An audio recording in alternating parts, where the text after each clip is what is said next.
दिल्ली की हवा आज इतनी जहरीली हो चुकी है कि सुबह उठते ही आंखों में जलन, गले में खराश और सांस लेने में दिक्कत एक आम बात हो गई है। यह कोई अचानक आई हुई आपदा नहीं है। यह सालों से चल रही एक ऐसी समस्या है जिस पर हर सरकार ने पैसा भी लगाया, योजनाएं भी बनाई, लेकिन नतीजा आज भी वही है। तो सवाल यह है, क्या दिल्ली में प्रदूषण सिर्फ लापरवाही का नतीजा है? क्या वाकई कोई सरकार इसे रोकने में गंभीर रही है, या इसमें सिस्टम और भ्रष्टाचार भी शामिल है? दिल्ली का प्रदूषण किसी एक वजह से नहीं बढ़ा, यह कई सालों की लापरवाही का नतीजा है। तेजी से बढ़ती गाड़ियां, लगातार कंस्ट्रक्शन, सड़कों की धूल, पुरानी डीजल बसें और आसपास के राज्यों से आने वाला धुआं, यह सब मिलकर दिल्ली को एक गैस चैम्बर बना चुके हैं। यहीं पर एक बड़ा सवाल उठता है, तो यूरोप में हवा इतनी जहरीली क्यों नहीं होती? यह बात बिल्कुल सही है कि जो कारण दिल्ली में प्रदूषण बढ़ाते हैं, वही चीजें यूरोप के देशों में भी मौजूद हैं। वहां भी गाड़ियां हैं, कंस्ट्रक्शन होता है, फैक्ट्रियां हैं और बड़े शहर हैं।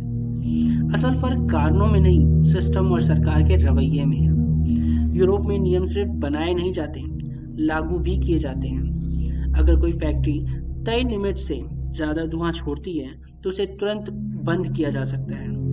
कोई चलने दो वाला सिस्टम नहीं होता। वहाँ पुरानी गाड़ियाँ सिर्फ सलाह से नहीं, कानून से सड़कों से हटाई जाती हैं। दिल्ली में हम कहते हैं पुरानी गाड़ियाँ प्रदूषण करती हैं, लेकिन फिर भी वे सालों तक चलती रहती हैं। सबसे बड़ी बात है, यूरोप में प्रदूषण को एक हेल्थ इमरजेंसी माना जाता है, कोई राजनीतिक मुद्दा नहीं। वहाँ सरकारें इंतजार नहीं करती कि AQI 400 पहुंचे तभी कदम उठाए जाएं।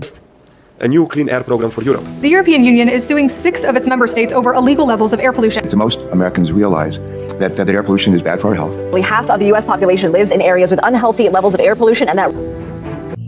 दिल्ली की हवा सिर्फ हम भारतीयों को ही परेशान नहीं करती। जब भी कोई विदेशी यहाँ आता है तो कुछ दिनों में ही उसे फर्क महसूस होने लगता है। कई विदेशी टूरिस्ट और एक्सपर्ट खुले तौर पे कहते हैं कि दिल्ली में सांस लेना मुश्किल हो जाता है। सोशल मीडिया पे कई बार ऐसे वीडियो और पोस्ट सामने आए हैं जहां विदेशी टूरिस्ट को शहर छोड़ना पड़ा। Crucial to speak up because the air we breathe has become so polluted that living itself has become difficult. We keep hearing about plans to reduce pollution, but it's only got worse over the years. Every government says they will do something, but the only thing they are doing is manipulating the data. Nothing is happening other than that. The wear coughs, often because of the polluted air and dust, especially when we travel in a two-wheeler. Irrespective of the masks, breathing becomes challenging in the open. We must wear masks for our own safety. Our eyes are also getting infected due to the pollution. Our eyes are burning because of this. यह कोई बात भारत विरोधी बात नहीं है, यह हकीकत है। अक्सर सरकार कहती है हम प्रदूषण पे काम कर रहे हैं, बजट दे रहे हैं, लेकिन अगर सच में बजट देखा जाए तो एक चौंकाने वाली बात सामने आती है। दिल्ली और केंद्र सरकार के सालाना बजट में प्रदूषण कंट्रोल और पर्यावरण पर खर्च कुल बजट का एक बहुत छोटा हिस्सा होता है, अक्सर 1% से भी कम। पिछले 8 से 10 सालों में दिल्ली सरकार और केंद्र सरकार ने 13,000 करोड़ से ज्यादा सिर्फ प्रदूषण नियंत्रण, हवा सुधार और क्लीन एनवायरनमेंट के नाम पे खर्च किए हैं। फिर भी दिल्ली हर साल दुनिया के टॉप 3 सबसे प्रदूषित शहरों में रहता है। कई बार दिल्ली में गवर्नमेंट ने एक स्मोक टावर भी इंस्टॉल किए हैं। एक स्मोक टावर पर करीब 25 करोड़ खर्च किए गए हैं। सरकार ने दावा किया यह हवा साफ करेगा, लेकिन रिपोर्ट्स और एक्सपर्ट बताते हैं कि एक स्मोक टावर सिर्फ कुछ 100 मीटर तक ही असर डाल सकता है, और पूरी दिल्ली में अभी तक सिर्फ 2 स्मोक टावर लगे हैं। पूरी दिल्ली को कवर करने के लिए करीब 47,000 टावर चाहिए होंगे, जो व्यवहारिक रूप से नामुमकिन है। यानी यह एक ऐसा प्रोजेक्ट था जो देखने में अच्छा था, सुनने में अच्छा था, लेकिन असर में लगभग शून्य। सवाल यह है कि सरकारों के पास पैसा होने के बावजूद वह अक्सर फेल क्यों हो जाती हैं? क्योंकि सरकारें कठिन फैसले लेने से डरती हैं। पुरानी गाड़ियों को हटाने का मतलब है जनता नाराज हो जाएगी, जिसका असर उन्हें चुनाव के नतीजों पर देखने को मिलेगा। फैक्ट्रियों को बंद करने का मतलब है बड़े व्यापारी या बिजनेसमैन नाराज हो जाएंगे, जिसका असर चुनाव फंड्स पर पड़ेगा। इसलिए सरकार आसान रास्ता चुनती है, जो सस्ते हैं लेकिन असरदार नहीं। अगर सरकार सच में चाहे तो वही बजट सही दिशा में लग सकता है।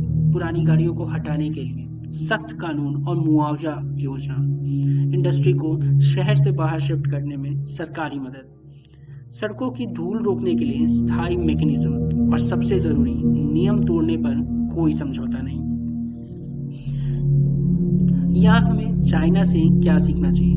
जी हाँ, जो प्रॉब्लम आज दिल्ली फेस कर रहा है वही कुछ सालों पहले बीजिंग भी फेस कर रहा था। चाइना ने सबसे पहले यह माना कि प्रदूषण सिर्फ एक पर्यावरण समस्या नहीं, यह एक हेल्थ इमरजेंसी है।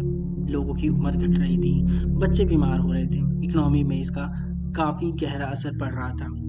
जब सरकार ने इसे राष्ट्रीय संकट माना तो उन्होंने कोयले पर सीधा बैन लगा दिया। शहरों के अंदर कोल बेस्ड पावर प्लांट्स बंद कर दिए, घरों में कोयले जलने वाले हीटर बंद कर दिए। कोयले की जगह वह गैस, बिजली और डिस्ट्रिक्ट हीटिंग सिस्टम लगाया गया। फैक्ट्रियों पर जीरो टॉलरेंस अपनाया गया। जी हाँ, चीन की पहले फैक्ट्रियां रातों में ज्यादा धुआं छोड़ा करती थी, डेटा छुपाया जाता था, रिश्वत से मामला सुलझ जाता था। लेकिन चीन ने हर बड़ी फैक्ट्री में रियल टाइम पॉल्यूशन सेंसर लगाए। यह डेटा सरकार और जनता दोनों देख सकते थे।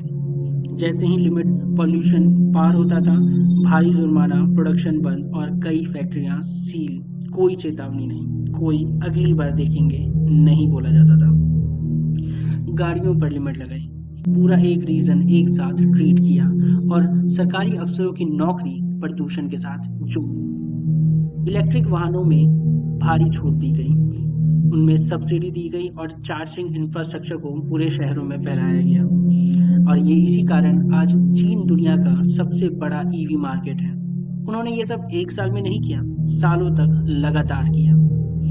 नतीजा यह हुआ कि बीजिंग में आज कई सालों में लगभग AQI आधा हो गया और उससे भी बेहतर हो गया।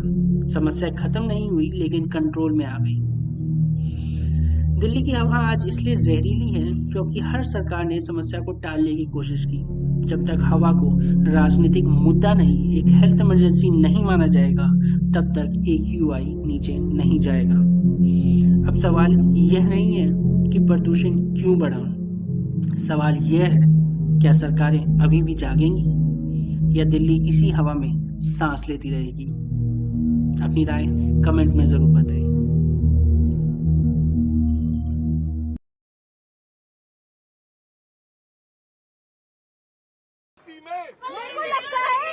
आग लगी है बस्ती में, पॉलिसी मेकर बस्ती में। आग लगी है बस्ती में, पॉलिसी मेकर बस्ती में। आग लगी है बस्ती में, पॉलिसी मेकर बस्ती